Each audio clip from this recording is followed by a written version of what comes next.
말씀 가운데 1절로 2절에서는 창조 이전 태초에 말씀이신 예수 로고스지요. 말씀, 그가 계신 곳이 위치가 어떤 곳이냐 하는 것을 우리에게 보여줬어요. 태초에 말씀이 계시니라. 그 말씀이 하나님과 함께 계셨으니 말씀이 곧 하나님이시다. 하나님과 함께 계셨다 그랬어요. 그리고 3절에 와서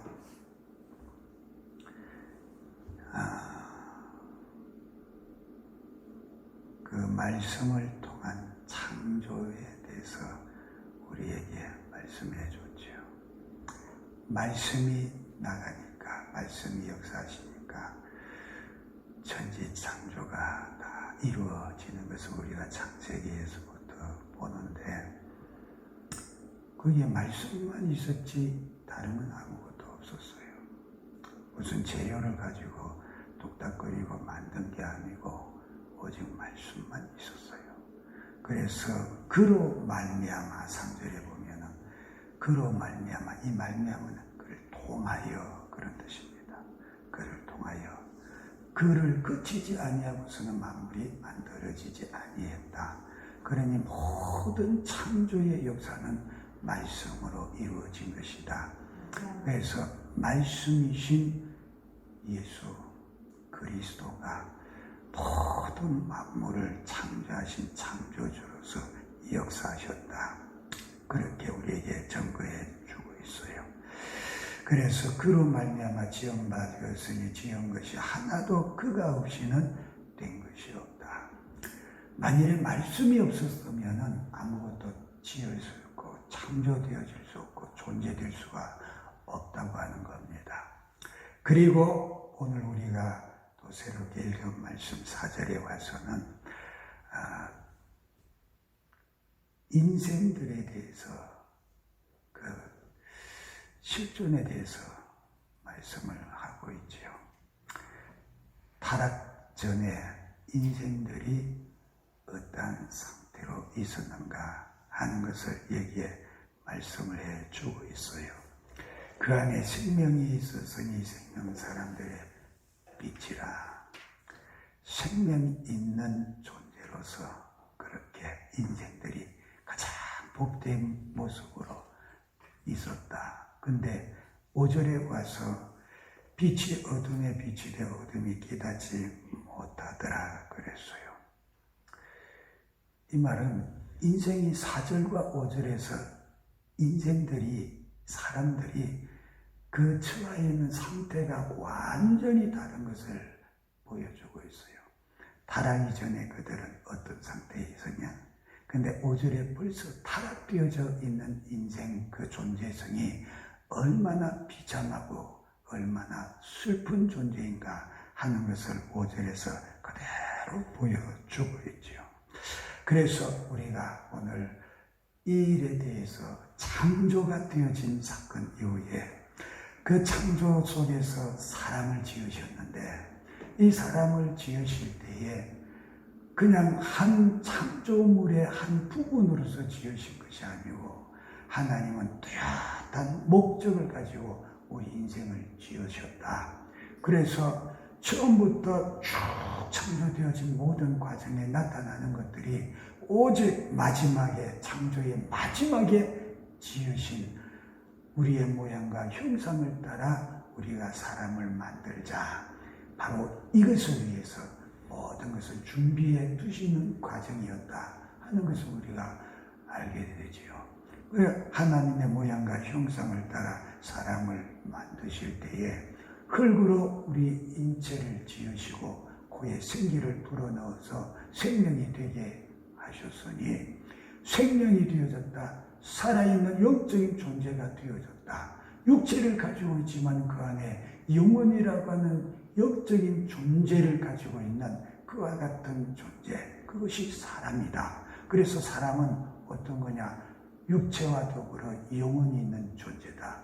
유일한 존재입니다. 동물들이나 다 생명이 있는 것들은 육신적인 생명만 가지고 있지 그 안에는 영혼이 없어. 영혼은 오직 영이신 하나님의 모양과 형상을 따라 존재하게 되어진 우리의 영혼밖에 없다. 그러니 영적인 존재, 그것은 영원 불멸이니 우리의 영혼도 영원 불멸이다. 그러니 저와 여러분은 사람이 죽으면 끝이야, 그만이야, 죽으면 그만이지 뭔 말이 많냐? 아니, 그 사람은 진짜 불행한 사람이고 불쌍한 사람이요 처참한 사람입니다. 자기의 실존을 모르잖아요. 자기의 껍데기인 육체만이 전부인 줄로 알고 이것이 살다가 죽으면 그걸로 끝난다. 아니, 죽는 그 순간에 그 영혼은 하나님께로 가서 완전한 심판의 대상이 될 텐데 그 인생 가운데에서도 예수 믿지 아니하는 자들은 믿지 않는 그것이 벌써 심판이 되어져서 완전히 죽자마자 지옥으로 영혼은 떨어지고 말고, 하나님 안다고 하는 자들은 하나님 심판대 앞에 가서 행위록에 기록된 대로 행한 대로 갚으시고 심은 대로 거두게 하시겠다 하시는 말씀 그대로 심판받게 되지요. 행위대로 하나하나 파고들 때에 그 행한 대로 갚으시는 하나님 앞에서 누가 피할 자가 있겠냐. 거기에서 하나님의 뜻대로 말씀대로 산 자들은 영원한 천국이요, 그렇지 못한 자들은 영원한 지옥에 가는데, 그 지옥이 어떤 곳이냐. 마태복음 7장에 보니까 하나님께서 마귀와 그 사자들을 위하여 예비되어진 영영한 불못으로 들어가라 하셨으니, 본래 우리를 위해서가 아니라 죄의 원조가 되는 마귀와 그를 추종에 따라가던 타락되어진 천사들, 그들을 위하여서 만들어진 그 불못 영원한 지옥 속에 함께 던져지게 되어진다. 왜? 그에게 속했다 그 얘기예요. 우리 요한 1서에 죄를 범한 자마다 마귀에게 속하였나니, 마귀에게 속한 자를 하나님께서 어떻게 용납하시겠나? 어떻게 하나님이 그 안에 계신 천국에 그들을 영접하시겠나? 그들에게 속한 대로 그들이 갈 곳으로 함께 보내고 마는 거죠. 그런데 이런 인생들을 위하여서 하나 하루 이틀 사흘 지나가면서 창조하신 모든 만물들은 하나님께서 아담과 하와 사람을 만드시고 난 뒤에 그에게 축복하시면서 그것을 명확하게 하셨잖아요. 야, 이 모든 것 왜 만든 줄 아니? 너 때문에 만들었다. 이 모든 것 네 소유고 네 것이다. 내가 너를 위해서 만들고 너에게 주었다. 그러니 너는 이 모든 것을 정복하고 다스리고 이 안에서 번성해라. 축복하셨잖아요. 본래 만물은 우리 손 아래 있는 거예요. 인간의 손 아래 있는 거예요. 근데 그걸 소유권을 잃어버렸지요. 자, 사람이 짐승 하나를 기르려고 해도 외양간을 다 쥐어놓고 소 사러 가잖아요. 그냥 대책 없이 소 끌어다가 놓으면 그거 어떻게 될지 어떻게 알아. 그러니까 짐승 하나를 기르도 닭을 기르려 해도 양계장을 먼저 만들어 놓고 닭을 사오잖아요. 하나님께서 우리에게 이와 같이 인류를 위해서 모든 것을 지으시고 축복하시고 주셨는데, 이와 같은 인생들이 그 엄청난 은혜와 복됨 속에서 에덴 동산에서 복을 누리고 살 때의 영적인 상태가 어떠했냐. 그에게 생명이 충만했다. 그에게는 생명이 충만했다.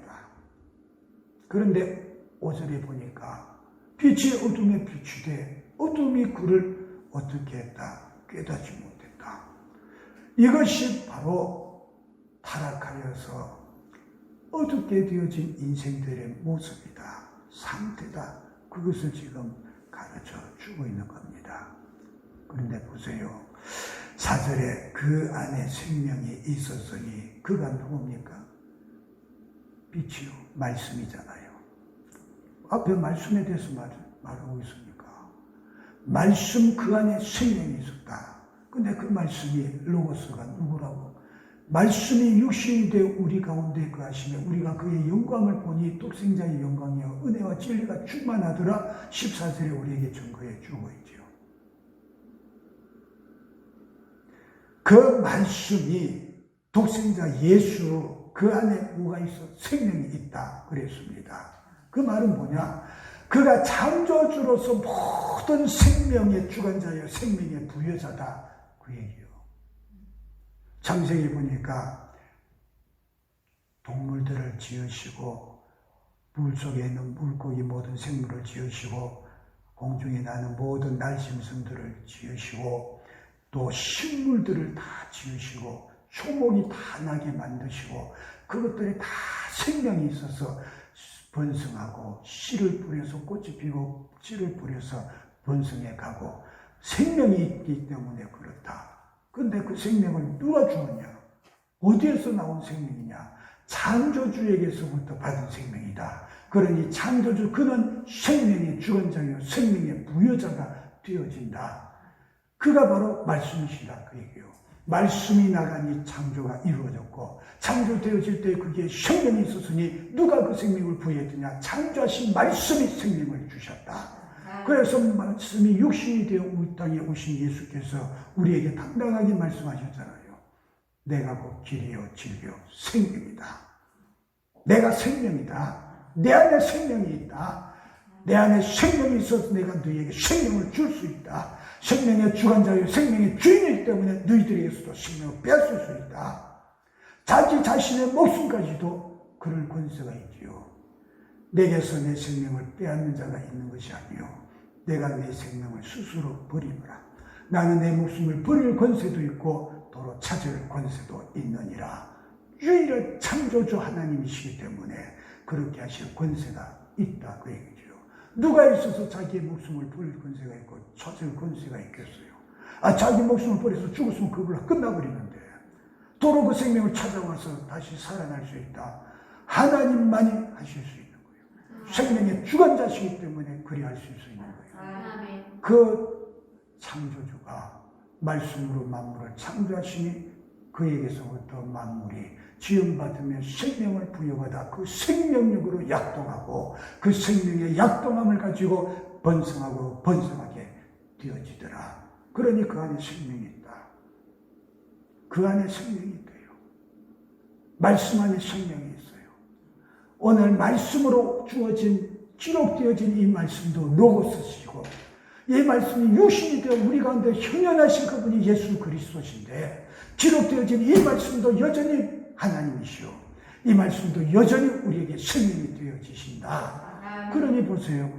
우리에게 말씀하시기를 야 사람이 떡으로만 사는 거 아니야. 하나님의 입으로 나오는 모든 말씀으로 사는 거야.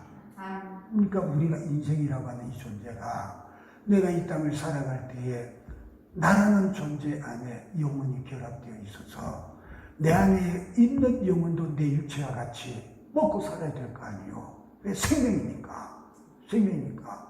영혼 불멸은 아니지만은 먹고 살아야 영혼도 힘을 쓸 거 아니에요.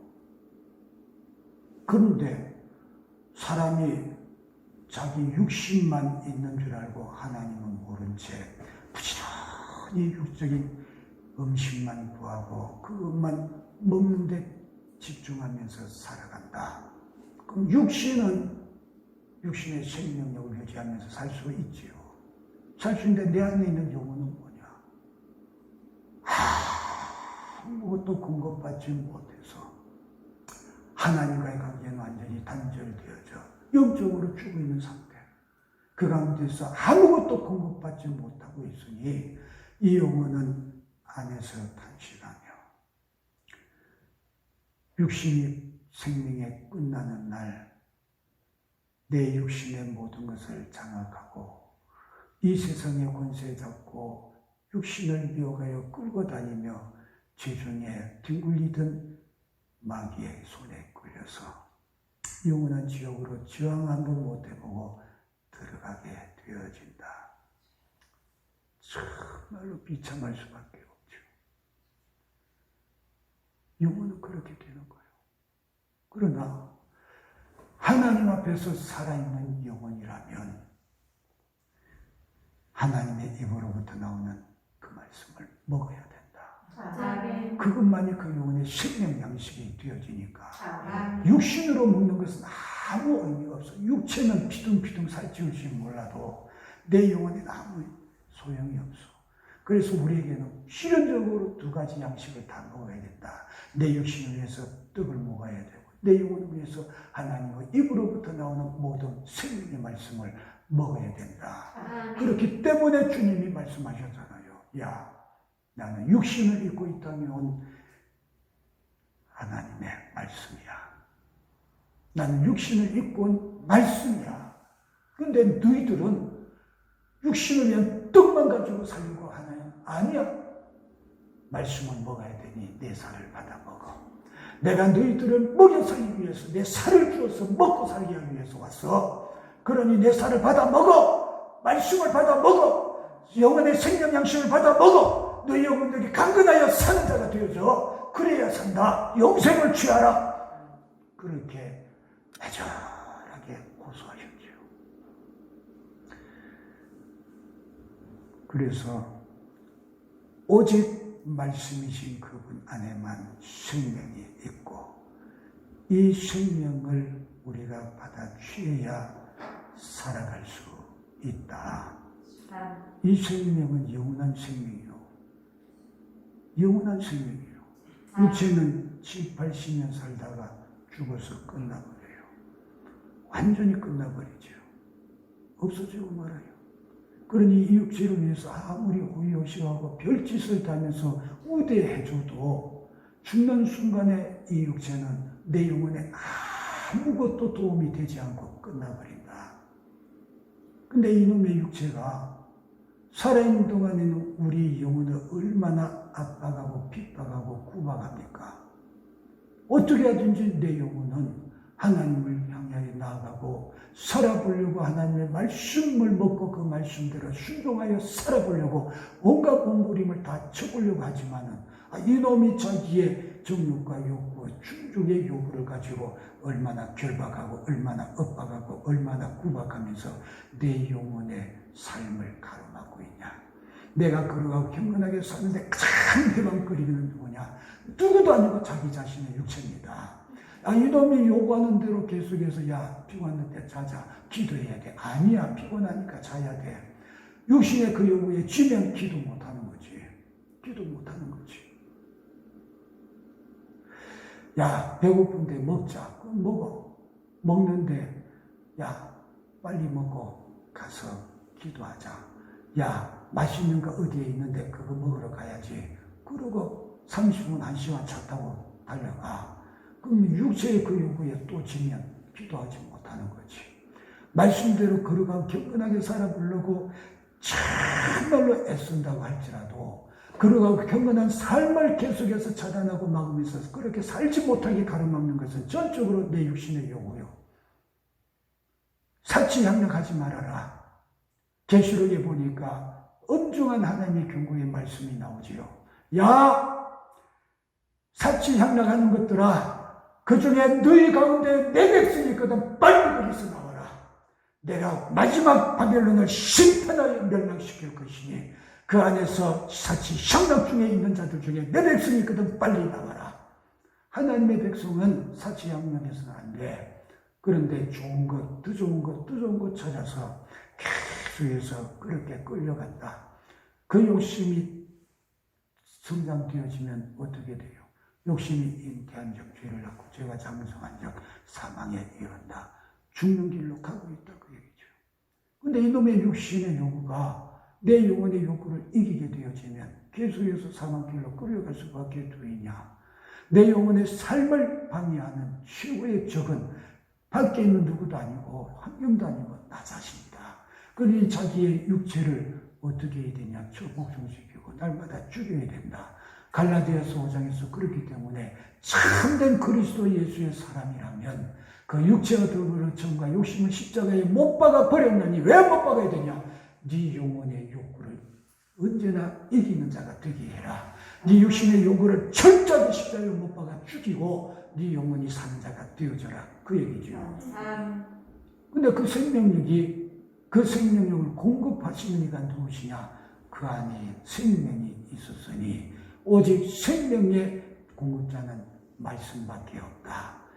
말씀이신 예수 그리스도밖에 없다. 그러니 우리가 예수 떠나서 살 수 있겠냐? 그 얘기입니다. 예수 떠나서 어떻게 살겠어요? 예수 떠나서 어떻게 살겠어요? 그래서 주님 말씀하셨잖아요. 요한복음 15장에 야, 나는 포도나무고 너희는 가지야. 근데 가지가 포도나무에 붙어 있어야 살지 포도나무에서 떨어지면 어떻게 되겠냐? 다 말라서 버려질 뿐이요 불로 사라질 뿐이다.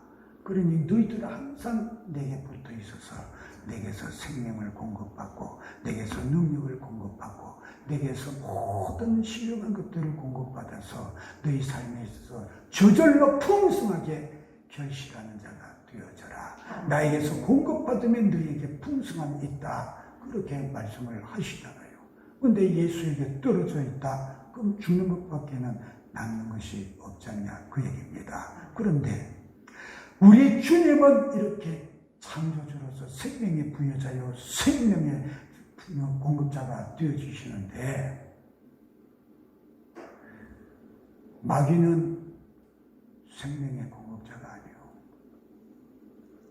마귀는 생명을 주는 자가 아니라 그 생명을 만들 수도 없고 줄 수도 없는 자로 생명을 빼앗는 것밖에 할 줄 몰라. 우리에게서 있는 생명을 빼앗는 놈이에요. 그러니까 뭐예요? 아담과 하와가 에덴 동산에서 정말로 생명이 넘치고 빛 가운데 있는 삶을 살았는데 그놈이 와서 하와에게 속상해서 하나님이 먹지 말라 하신 선악과를 먹게 만들고 범죄하는 그 순간에 하나님과의 관계가 끊어졌다. 이간되어졌다. 정녕 죽으리라고 하신 말씀대로 그 순간에 그 영혼은 하나님과의 관계가 끊어짐으로 저주 아래 놓이게 되어졌으니 영적인 그 상태가 어떤 것이냐? 에베소서 2장 1절에 너희 죄와 허물로 죽었던 너희들 바로 죄와 허물로 죽어있는 상태가 영적인 상태가 오늘 저와 여러분의 본래 태어났을 때의 모습이요 아담과 하와가 하나님 앞에 범죄하고 타락되어져서 저주받았을 때의 영적인 상태였다. 그 말은 그 영적인 상태가 죽었다 그 얘기잖아요. 죄와 허물로 죽었던 너희들이라고 했으니까 영적으로 너희들이 죽어 있었다. 생명을 빼앗겼다 그 얘기입니다. 누구에게 뺏겼냐? 범죄 타락하게 만든 그놈에게 빼앗긴 거예요. 진자는 이긴 자의 종이라고 했으니 이긴 자가 진자의 것을 다 취할 권리가 있다. 그래서 마귀가 당당하게 예수님을 시험할 때도 큰 소리 치면서 말하잖아요. 천하 만국의 영광을 다 보여주면서 예수야 나에게 절 한 번만 해라. 그러면 이 천하 만국의 영광을 너에게 다 줄게. 이것은 본래 나에게 준 것이거늘 내가 임의로 내 것이기 때문에 누구에게든 줄 수 있다. 그러니 나한테 절 한 번 하면 내가 누구에게 줄게. 근데 그놈이 본래 지 것이 아니잖아요. 근데 어떻게 천하 만국의 영광을 보여주면서 이것은 본래 나에게 준 것이라고 그렇게 큰 소리 칩니까? 아담과 하와에게 주신 것을 지가 아담과 하와를 타락시켜서 지 스스로 만들었기 때문에 자동적으로 소유 이전이 되어졌다 그 얘기예요. 소유 이전이 돼서 내 소유가 되어졌다 그 얘기죠. 그래서 지 마음대로 할 수 있다는 거예요. 이놈이 아담과 하와에게서 생명을 빼앗았어요. 생명과 더불어서 그에게 하나님이 주셔서 그가 소유하고 있던 모든 것을 다 마귀의 소유권으로 넘겨가게 되어졌지요. 마귀는 우리에게서 생명을 빼앗는 놈이에요. 그놈은 생명을 생산할 수도 없고 생명을 줄 수도 없어요. 하는 짓은 그것밖에 없다. 그렇기 때문에 요한복음 10장 10절에 예수님이 말씀하셔요. 도적이 오는 것은 도적질하고 여기 도적놈이 어떤 놈이요? 마귀. 이 마귀가 우리에게 왜 오냐? 도둑질하기 위해서 온대요. 뭘 도둑질하기 위해서? 뭘 도둑질해요? 우리에게서 믿음을 도둑질하기 위해서 와요. 믿는 자를 지금 상대에서 말씀하고 있는 거니까. 우리에게서 믿음을 도둑질하기 위해서 온대요. 그리고 죽인다. 뭘 죽여? 내 영혼을 죽인다. 믿는 자에게는 뭐가 있어요? 생명이 있잖아. 믿는 자에게는 뭐가 있어요? 예수의 피가 있어서 죄와 허물로 죽었던 상태에서 살아났잖아. 영혼이 다시 소생했잖아. 거듭났잖아. 그런데 그에게서 믿음을 빼앗고 도둑질하고 영혼을 죽이기 위해서 온대요. 그리고 와서 멸망시키려는 것 뿐이다. 어떻게? 지옥에 끌고 와서 영혼이 멸망시키겠다는 거예요. 그러니 도적이 왜 와? 나의 믿음을 도적질하고 나에게서 생명을 빼앗고 내 영혼이 지옥에 멸망시키기 위해서 오는 놈이니 그 놈에게 우리가 틈을 줘서 되겠냐? 거짓하려고 나에게 은밀하게 오는 그 놈을 우리가 용납해서 되겠냐?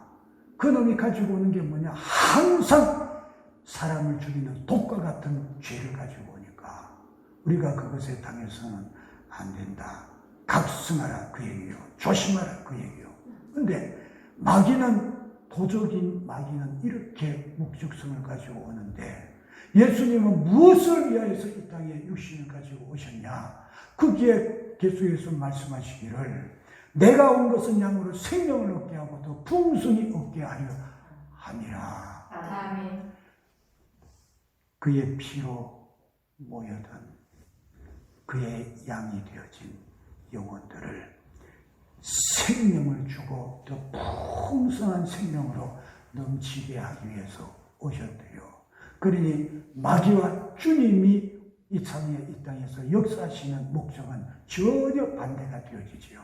마귀는 우리의 생명을 빼앗고 우리를 영원히 지옥에 끌고 가 멸망시키기 위해서 오지만은 예수 그리스도 그분은 말씀이 육신이 되어 오신 그분은 우리에게 생명을 부여하시고 그 생명을 풍성하게 하기 위해서 오셨다. 그러니 예수 생명의 부여를 누리고자 한다면은 말씀이신 그분을 가까이 하는 자가 되어지고 그분의 살을 마음껏 먹는 자가 되어져라. 그런데 그분의 살이신 말씀을 즐겨 먹고 사모하면서 먹어야 되는데 어느 날 그렇게 하느냐 그 얘기예요. 내 영혼의 생명 양식을 공급받게 되어지는 예배 시간을 그렇게 사모하며 귀하게 여기느냐 그 얘기예요. 바쁜 일 있으면 한 번씩 빠질 수도 있는 거지 뭐. 1년에 꼭 그렇게 수많은 52주나 있는데 꼭 그렇게 꼬박꼬박 가야 되냐. 절에 다니는 사람들은 마음 내키면 가고 어쩌다가 가고 천주교도 별로 그러기다 꼭 그렇게 주의를 지키라고 아강거리냐. 왜 사람 괜히 부담스럽게 만드냐? 그 사람 보고 하루에 3끼씩 365일 꼬박꼬박 밥 먹는데 지겹지도 않냐? 이제 그만 먹고 한 대세 그냥 굶고 있다가 나중에 먹어라. 그러면은 그러지 뭐. 그 맨날 먹는 밥 며칠 안 먹는다고 별탈 나겠냐? 그러겠어요. 그런 사람이 그러겠냐 그 얘기. 썩어질 지 육신 죽는 그 순간에 흙으로 돌아가 아무것도 없는 무산되고 말 자기의 육신을 위해서는 함께 굶으면 죽는 줄 알고 꼬박꼬박 찾아 먹으려고 들고 먹는 것도 부족해서 맛있는 데가 어디냐고 찾아서 1시간 2시간 달려가기를 예사로 생각하고 거기서 맛있는 거 아무리 먹고 참 잘 먹었다 맛있는 거 먹었다 만족스럽게 여기면서 어찌하여서 자기의 영혼의 생명을 위하여서는 먹기를 그렇게 탐하지 않고 애쓰지 않느냐고.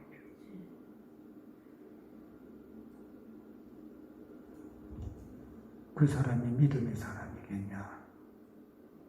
그 사람이 진실로 영혼의 생명이 있는 사람이겠냐? 생명이 있는 사람은 생존 본능이 있잖아요. 생존 본능이기 때문에 며칠 굶으면 뭐든지 먹을 거 찾으려고 애를 쓰지요. 왜? 살려고. 유교에 참전한 분의 이야기를 들었는데, 이 북진을 할 때 행군을 해가는데 보급품이 따라오지를 못한 거예요. 그러니까 몇 킬로 굶었어. 굶은 데다가 그 옛날에 애문수정 그 묵직한 거 지금은 아무도 몰라. 얼마나 그거 무거운지 몰라요. 우리 훈련 받을 때까지는 그거 가지고 받았는데 엄청 무겁거든요. 그 총 울려매고 북진에 올라가는데 논두렁 이렇게 넓은 논이 있는데 저 밑에 산흔들기 하나 있고 그 밑에 초가집이 대체 있는데 귀를 이렇게 행군해서 가더니 갑자기 앞에서 군인들이 쫓아서 그 집 쪽으로 달려가더래요. 맨 밑이. 그러니까 우르 하고 그게 따라가던 부대원들이 막 같이 따라가는 거예요. 달려서. 자기도 영문도 모르고 따라갔대. 따라갔는데 그게 가서 보니까 어떻게 그게 그 밥안의 냄새가 그렇게까지 그 데까지 퍼졌는지 냄새 맡고 그 밥안의 냄새 맡고 그 쫓아가가지고 밥 뚜껑에 그 뜨거운 거 그냥 열어 제껴놓고 손으로 막 퍼먹더래요. 먼저 달려간 사람들이. 그 왜 그럴까? 생존 본능이요. 생존 본능이 예민하게 먹을 거 먹어야 된다. 그래야 내가 산다. 얼마나 그 생존 본능이 강하게 발동됐으면 그렇게 후각을 예민하게 해서 그 멀리서 밥 짓는 냄새가 그 귀, 코에 들어와가지고 그렇게 달려가게 만들었을까. 그러니까 사막에 사는 동물들도 생존 본능이 강하게 발동되니까 물을 마시지 못하면 죽는다. 그래서 뭐 다큐멘터리 같은 거 보니까 몽골 지방에 있는 말 같은 거, 낙타 같은 거, 이런 것들은 후각이 발달돼서 그 메마른 땅에서도 물 있는 것을 이렇게 찾아가지고 딱 훌륭한대요. 파고 그 물 나오는 걸 마신대요. 어떻게 그 냄새를 맡을까? 전혀 피도 안 나는데 생존 본능이 그것을 맡게 하더라. 왜? 살아야 되니까. 근데 육체를 위해서는 이렇게 생존 본능이 발동되고 우리가 그것을 취하기 위해서 그렇게 예민하게 움직이는데 내 영혼의 생명을 위해서는 왜 그렇게 둔탱이가 되고 있냐? 그 사람이 살았다 하겠냐? 근데 살았음에도 그렇게 예민하게 못 움직인다. 그거는 병들었다는 거잖아요. 그럼 자기가 알아야 돼요. 내가 왜 하나님의 말씀을 삼하지 않냐? 내가 왜 그렇게 예배 시간을 귀하게 여기지 않냐? 왜 그렇게 예배 시간을 부담스럽게 여기고 귀찮게 여기냐? 병들었다. 네 영혼이 병들었다. 우리가 육체가 병들어도 식욕이 떨어지면 먹을 것 아무리 산에 진미를 갖다 놔도 쳐다도 안 보잖아요. 귀찮잖아요. 내 영혼이 병들었으니까 말씀도 귀찮은 거예요. 먹고 싶은 생각이 없는 거예요. 그럼 죽는 거죠. 육체가 병들어서 식욕이 뚝 떨어져. 먹기 싫어서 안 먹어. 그러면 자연스럽게 죽잖아. 영혼이라고 뵐 수 있겠냐 그 얘기예요. 그러니 저와 여러분이 정말로 하나님 앞에서 내 영혼의 생존 본능을 발동시키는 자 되기를 바라요. 정말로 살아있다면 그렇게 하라 그 얘기입니다. 그런데도 내가 말씀에 대한 사모함이 없다. 그러면 내 영혼이 지금 병들었구나. 예배에 대한 간절함이 없다. 그러면 내가 지금 내 영혼이 병들었구나. 예배 시간을 하나님께 나아가야 된다는 이 의식이 심해지고 귀찮게 여기고 부담스럽게 여겨진다. 내 영혼이 병들었구나. 중병들었구나. 죽시로 깨닫고 살아야 된다. 죽는다 이러면 안 된다. 하나님 말씀 생명의 양식 먹어야 된다. 그 말씀에 있는 것이 어디냐? 부지런히 찾아서 달려가라는 그 얘기요. 처음에 입이 까끌까끌해서 음식 먹기 싫지만은 그래도 살기 위해서 먹어야 된다. 어느 목사님이 군대에 있을 때에 기마전을 하다가 다쳐가지고 다리가 큰 상처를 받고 누워있는데 아무도 자기에게 관심을 안 가져주는데 동기 한 사람이 경상도 사람이었대요. 어디서 계란 하나를 구해가지고 그 계란을 삶아가지고 가져와서 까가지고 이렇게 주면서 먹으래. 무구야 산대 무구야 산대 그러면서 먹여주더래요. 그래요. 먹어야 사는 거요. 아무리 식욕이 떨어져도 먹어야 돼. 그래야 그 안에 그게 들어가서 양분이 되고 힘을 받쳐줘서 그래도 생존을 일으킬 수 있는 힘바탕이 되고, 그걸 먹어서 힘을 돋워야 약이라도 먹을 수 있지. 체력이 받쳐줘야 약의 효력을 발휘하는 거예요. 먹어야 삭대. 그럼 입맛이 없어도 실력이 없어도 먹어야 돼. 영혼의 생명 양식도 내 영혼이 병들어서 부담스럽고 귀찮게 여겨지고 말씀 듣기가 싫을지라도 억지로라도 와서 들어라.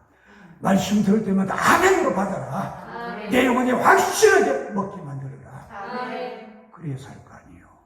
아멘. 그래야 생존될 거 아니에요.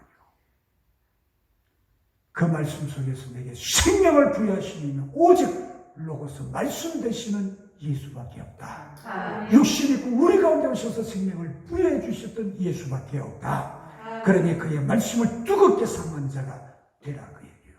아멘. 마귀는 전혀 없어도 내 생명을 빼앗으려고 하는 자일 뿐이에요.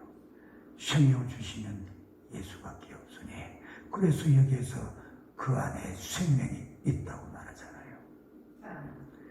이 생명이 사람들의 빛이라, 사람들의 빛이라 그랬어요. 세상에는요 많은 빛들이 있어요.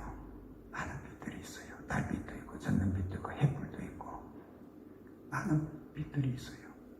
그런데 이 시대에 그런 빛들뿐만 아니라 좀 고상하게 얘기해서 이 시대의 선구자, 앞서 나가면서 사람들을 이끌고 인도하고 사상을 이끌고 이렇게 인도해가는 이와 같은 선구자들도 그 시대의 빛이다, 그렇게 말할 수 있겠죠. 참 우매한 인생들에게 참 지식을 가르치고 예의를 가르치고 바른 제도를 가르치고 참 사람답게 살 수 있는 그러한 사회로 만들어가는데 앞장서서 이끌어가는 위대한 지도자 같은 사람들, 위대한 사상가 같은 사람들, 이런 사람들은 그 시대를 밝히는 등불과 같은 자다, 빛된 존재다, 그렇게들 칭하고 그렇게 인문학에서 말할 수도 있지요. 또 이 시대에 뛰어난 지식이 있어서 그 시대를 변화시켜간다. 과학 문명의 기술들이, 요즘 IT 기술들이 뛰어난 것들이 많아서 사회의 문명과 사회의 생활 패턴을 완전히 변화시키고 있지요. 이렇게 앞서 나가는 것들이 그 시대를 이끌어가는 빛이라고 그렇게 칭할 수도 있겠지요. 그런데 이것들은 그 시대의 빛이라고 말하고 대단하게 시대를 이끌어가고 인생들을 이끌어가는 것이라고 칭송할 수 있고, 하지만은 그것이 우리에게 줄 수 있는 게 뭡니까? 희망, 소망이요. 좀 더 나은 세상을 만들 수 있겠다. 좀 더 편한 세상을 만들 수 있겠다. 좀 더 놀라운 과문명의 시대 속에서 인류가 편안함을 누릴 수 있겠다. 꿈 같은 시대를, 꿈 같은 세상을 바라보고 소망을 가지고 희망을 가지게 만들지요. 의학기술이 계속해서 발전되어지니까 지금은 고칠 수 없는 병이라도 냉동되어져서 그 의학이 발달되어 그 병을 고칠 수 있을 때까지 냉동 상태로 있겠다. 그래서 잠들인 사람 제법 있어요. 돈 주고. 그 사람들 나중에 그 병을 고칠 수 있을 때가 되면은 다시 소생시키겠다는 거예요. 그래서 냉동되어지는 사람이 있어요. 그게 자기의 희망이고 빛이지요. 그런데 그러한 것들이 아무리 우리에게 대단하게 앞길을 비춰주는 빛같이 보여지고 우리에게 소망을 주지만, 그래요. 소망 주는 것으로 끝나요. 소망을 주는 것으로 끝나요. 근데 소망도 바라는 것일 뿐이지, 소망이라는 말 뜻이 뭡니까? 바라는 바다, 그 얘기예요. 바라는 바. 이루어졌다는 게 아니고 반드시 이루어진다는 확연도 아니에요. 그냥 바라는 것일 뿐이에요. 그러니까 이루어질 수도 있고 이루어질 수도 없고 희망일 뿐이다. 그것만을 줄 수가 있죠. 그것만을. 근데 거기에는 확실한 게 없어. 그냥 기대일 뿐이에요. 기대로 끝나는 것밖에 없어요. 생명을 줄 수 없다 그 얘기입니다. 우리에게 소망을 주어서 희망을 갖게 하고 기대를 갖게는 할 수 있을는지 몰라도 우리에게 영원한 생명을 줄 수는 없다. 왜? 그건 것은 생명이 아니고 생명에 부여져 아니기 때문에, 생명을 생산할 수 있는 것도 아니기 때문에 그렇다. 오직 예수 안에 있는 영원한 생명만이 우리의 생명이다. 아멘. 그래서 예수님 말씀하셨잖아요. 내가 곧 길이요 진리요 생명이다. 이 세상 우주 만물 가운데에 생명이 어디 있냐? 나에게만 있다. 아멘. 너희들이 과학 문명의 발달을 보면서 내가 하나다. 이 시대의 빛이다. 우리의 승부다. 별별 소리 다 하고 거기에 소망을 가져보고 기대를 걸어보아도 그것이 너희들의 생명이 주겠냐? 그것이 너희들의 생명이 되겠느냐? 아니다. 싹 다 그것은 무너지고 없어질 것밖에 없고 파괴될 것밖에 없다. 생명은 오직 나에게만 있다. 내가 창조주잖아. 내가 생명의 부여자잖아. 그러니 나에게 와야만 너희들은 생명이 있다. 예수에게 오는 자 되시길 바라고 아멘. 절대로 예수를 떠나지 않는 자 되기를 아멘. 바랍니다. 생명을 떠나 어디서 살겠어요? 어디서 살겠어요? 그러니 예수 안에 있는 영원한 생명만이 인생들을 죽음과 절망에서 구원해낸다. 왜 그렇게 되냐? 5절에 그렇게 말씀하잖아요. 빛이 어둠에 빛이 돼. 왜 어둠이 되냐 그 얘기예요. 왜 갑자기 어둠이 생겼냐 그 얘기예요. 어둠이 있기 때문에 빛이 비춘다고 그랬어요. 근데 왜 그 어둠이 생겼냐? 어둠이 있기 때문에 빛이 비춰지는 겁니다. 근데 그 어둠이 뭐냐? 인생이 타락하고 범죄하여서 망하게 되었다 그 얘기예요. 하나님 앞에서 먹지 말라고 한 십선악과를 따먹고 하나님의 계명을 어겼잖아요. 이거 먹는 날에는 반드시 죽는다고 말씀하셨으니 말씀하신 그대로 하나님의 말씀 반드시 이루어지는 것이니 아담과 하와가 하나님의 말씀을 어기고 따먹는 그 순간에 정령 죽으리라고 하신 말씀이 그에게 적용되어졌으니 죽었다 그 얘기예요. 하나님과 영적으로 결별되어지고 이간되어져서 하나님으로부터 공급받던 생명과 하나님으로부터 공급받던 신령한 은혜와 하나님으로부터 공급받던 모든 신령한 기쁨과 모든 복된 것들이 다 이제는 차단되고 단절되어지고 말았다.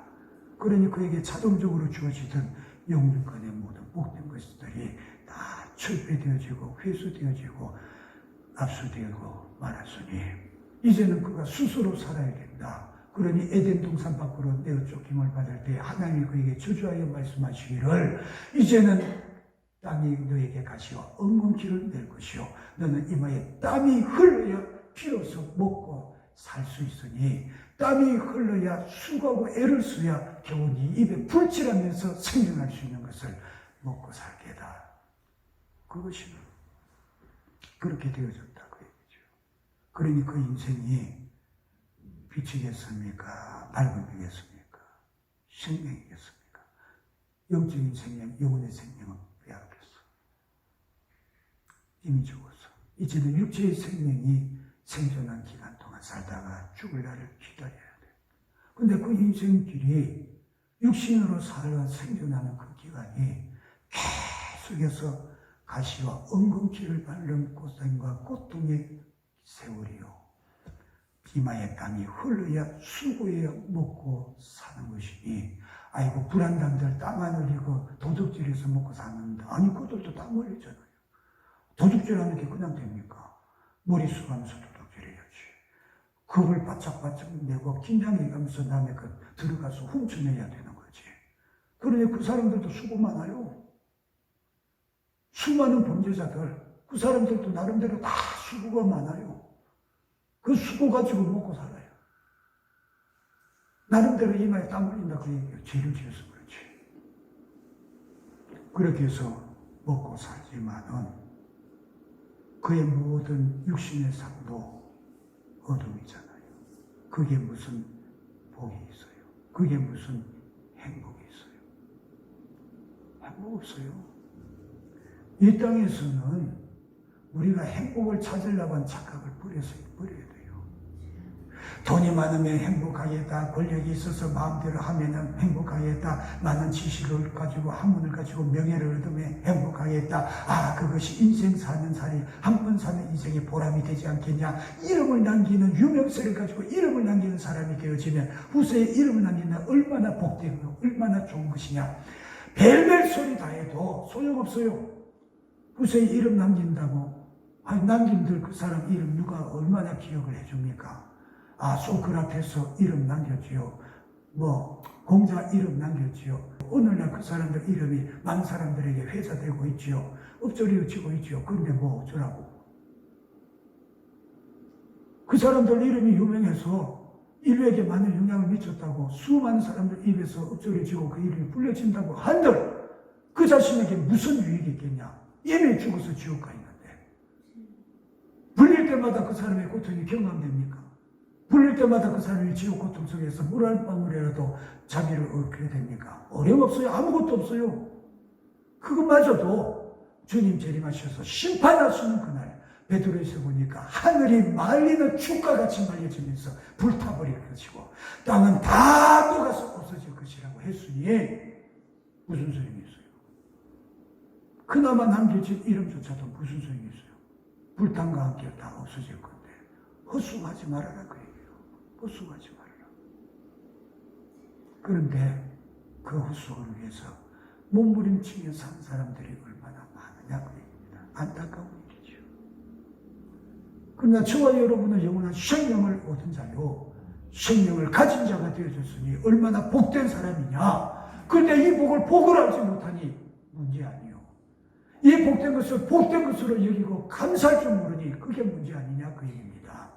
왜 이 복된 것을 최고한 복으로 여기지 못하고 영원한 천국에서 내가 영원히 누릴 그 복이 진실된 복이라는 것을 그렇게도 인식하지 못하고 인정하지 못하고 여전히 세상 사람과 동일한 것으로 내 육체의 만족을 복으로 여기고 내 육체를 존귀케 하는 것을 복으로 여기고 내 육체를 만족케 하는 것을 복으로 여기면서 그것을 구해보려고 그것을 얻어보려고 몸부림치면서 온갖 세상의 문화 풍조에 휩쓸려가고 그들의 불법한 방법을 수단을 같이 사용해 가면서 그렇게 헛된 노력들을 하고 있느냐 그 얘기예요. 답답한 버릇이죠. 답답한 버릇이죠. 육신은요 흙에서 왔기 때문에 흙의 것을 탐하고 흙의 것을 요구하는 것이 당연해요. 이상한 거 아니에요. 흙에서 왔기 때문에 그래요. 그러니까 흙에서 나온 식물을 추구하고 흙에서 나오는 금은 보화를 추구하고 흙에서 나오는 명예를 요구하죠. 그런데 흙으로 돌아갈지니 흙으로 돌아가면 그걸로 아무것도 남는 거 없어요. 내 육체가 흙으로 돌아가는 그 순간에 남는 것은 내 영혼밖에 없다. 그런데 내 영혼이 지옥 가면 영원한 고통이요. 헤어날 길이 없어. 그러니 천국 가야 된다. 아멘. 영원히 망할 수밖에 없는 범죄 타락함으로써 우리 조상 아담 하와가 범죄 타락함으로써 인류에게 어둠이 왔다. 죄와 사망과 저주가 왔고 영원한 지옥의 천벌이 기다리는 어둠이 왔다. 이 어둠의 형상, 이 어둠의 불행과 이 어둠의 비참함과 천참함을 바라보시면서 그의 형상을 따라 지원받은 유일한 존재에 대한 사랑을 끊을 수 없고 포기할 수 없는 하나님께서 구원하시고자 독생자 노고스를 육신으로 이 땅에 보내어서 우리의 죄값을 대신 치러서 피 흘려 죽게 하셨으니 그가 독생자 예수 그리스도시다. 창세전에 이미 작정해 주셨다고요. 근데 그 예수 그리스도를 만남받고 본받고 그리고 그 피를 마시고 그 살을 먹고 내 영혼이 살아났다고 하는 저와 여러분, 영원한 생명의 소유자요 영원한 천국의 기업을 가진 자라고 자부하는 저와 여러분이 어찌하여서 그렇게도 여전히 육신에 끌려다니고 육신의 요구에 계속해서 결박당하여서 이놈이 휘두르는 대로 세상의 것을 바라보며 시로애락이 그렇게도 무상하냐 그 얘기입니다. 우리 주님이 주신 복이 뭡니까? 하나님이 나에게 주시는 신령한 은혜, 성령으로 주시는 것은 나의 환경과 사정과 형편에 전혀 관계를 안 받잖아요. 조금도 그게 영향을 안 받잖아요. 세상이 줄 수 없는 것을 주고 있고 세상이 빼앗을 수 없는 것을 주신다고 그랬잖아요. 근데 왜 그것을 그렇게도 순식간에 육신의 것과 바꿔먹고 비참하게 되고 마느냐. 그러니 계속해서 내 육신의 삶의 현장 속에 보여지는 상황과 형편과 사정 앞에 계속해서 굴복하잖아요. 그놈 앞에 무릎 꿇고 절절 빌잖아요. 좀 편하게 해달라고, 좀 해결되게 해달라고, 좀 만족하게 해달라고, 좀 채워달라고.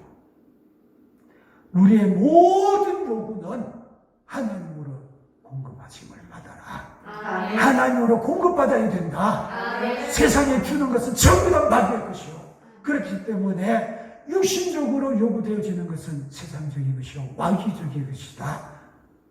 그러잖아요. 그런데 그것을 자꾸 추구하니 내 정체성이 뭐냐 하는 겁니다. 이런 나를 구원하시려고 죄와 저주와 사망과 지옥의 형벌이 기다리는 어둠만 있는 인생들에게 생명이신 그분이 빛으로 비춰주셨다 그랬어요. 어두운 곳이기 때문에 비춰주셨어요. 그 빛 가운데 있는 자는 사는 거예요. 그런데 이 말씀이 이 어두운 인생들에게 비춰주실 때에 요한복음 그 히브리서 1장에 보면은 구약 시대에는 하나님께서 선지자를 통하여 여러 모양으로 우리에게 말씀하셨다. 그 말씀이 뭡니까? 그래서 말씀으로 우리에게 비춰주셨다. 뭐냐? 살아야 되지 않냐? 율법을 지켜라. 이 말씀을 지켜 살아라. 영생이 있다. 말씀으로 가르치시고 그리고 너희가 이 율법을 지킬 수 없는 거 안다. 그렇기 때문에 너희를 위하여서 장차 독생자를 보내줄 것이니 오실 그를 바라보면서 오늘 사는 자가 되어지고 율법을 지키면서 사는 자가 되어져라. 계속해서 선지자를 통해서 말씀해 주시지 않더냐. 빛이었다 그 얘기예요. 근데 선지자들의 말을 듣더냐? 순종하더냐? 아니. 선지자들마다 하나님의 말씀을 전하는 자들마다 그들은 핍박하고 죽이지 않았냐. 신약 시대에는 육신을 입고 오신 예수 그리스도를 통하여서 성육신하신 예수로 통하여 우리에게 말씀하셨다고 그랬어요. 히브리서 1장 1절로 2절에 옛적의 선지자들을 통해 여러 부분과 여러 모양으로 우리 조상들에게 말씀하신 하나님이 이 모든 날 마지막에는 아들을 통하여 말씀하셨다 그랬죠. 안 되니까 이제 예수님께서 직접 육신을 입고 오셔서 직접적으로 말씀해 주셨다. 말씀하신 그분이 내가 너희를 숨기기 위해서 왔다. 내 목숨을 너희들 대속물로 주기 위해서 왔다. 그 말씀이 뭡니까? 복음이잖아. 너희들이 살 길을 내가 열어주기 위해서 왔어. 복음이잖아. 복음이면 빛이잖아요. 죽을 병 든 자가 있어. 이제는 치료할 길이 없어. 그런데 그에게 이번에 새로운 치료법이 개발되어져서 거기에서 이 치료법을 시행하면은 당신 불치의 병이었지만 이제는 고칠 수 있습니다. 복음이요. 그에게는 뭡니까? 캄캄 어둠 속에 비치는 한 줄기의 생명의 빛이지 않냐 그 얘기요. 그에게 비춰오는 생명의 빛이지 않냐 그 얘기요. 예수께서 이 땅에 오셔서 내가 목숨을 너희를 위해서 대속됨으로 주려고 왔다. 너희를 살기 위해서 왔다. 복음이다. 영원한 어둠이요 절망이요 멸망밖에 없는 인생 가운데에 생명의 구원의 빛으로 생명의 살 길을 열어주러 오셨다는 이것만큼 확실하고도 선명한 빛줄기가 어디 있냐. 그러니 빛으로 비춰주셨잖아요. 그러면 어둠 가운데 비춰오는 빛줄기를 바라볼 때에 얼마나 사모하며 가야 되겠냐. 얼마나 사모하며 그 빛으로 달려가야 되겠냐. 근데 세상이 그러지를 못해요. 저와 여러분은 진짜 복받은 줄 아세요. 아멘. 그 비단에 거하는 자가 되었잖아요. 아멘. 근데 빛 가운데 거하지를 못한 자들이 빛에 빛이 돼 알지 못한 자들이 많았다. 여기 말씀에도 보니까 어둠이 깨닫지 못했다고 그랬어요. 실제로 그랬잖아요. 빛에 계시는데 빛에 있는 곳에는 반드시 어둠도 있어요. 그림자가 지니까 어둠도 있어요. 근데 그 어둠 속에 머물러 있는 자가 있었다. 가룟유다도 그랬고 대제사장도 그랬고 서기관도 그랬고 장로들도 그랬고 바리새인도 그랬고 그들을 따라서 추종하며 예수 죽이라고 외쳤던 무리들도 그랬고 빛으로 오신 그분이 확연하게 빛으로 보여지는데도 그 빛에 가려진 어두운 그 속에 자기들이 다 거여 있으면서 그 빛을 인정치 않고 그 빛을 받아들이지 않고 그 빛이 무엇인가를 깨닫지를 못하고 그 빛을 거역하고 그 빛을 받게 했다. 그들이요. 오늘날에도 이 세상에 수많은 무리들이 예수 복음 밖에 있잖아요. 받아들이지 않죠. 왜 그렇습니까? 성경에 보니까 뭐라고 그랬어요?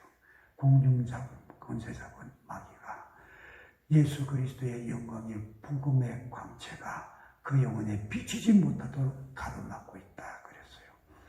세상의 공중권세자군 원수 마귀가 그렇게 복음의 영광의 광채가 우리 인생들의 영혼에게 비치고자 하심에도 구원하고 살고 싶어서 비치고자 하셔도 그것을 가로막고 있어서 비치지 못하게 하고 있대요. 그 가로막음을 뚫고 헤쳐버리고 가서 빛을 맞이해야 되는데 그러지를 못한다 그 얘기죠. 그러니 그들은 영원한 어둠에 처할 수밖에 없고 망할 수밖에 없다. 불행한 일이요.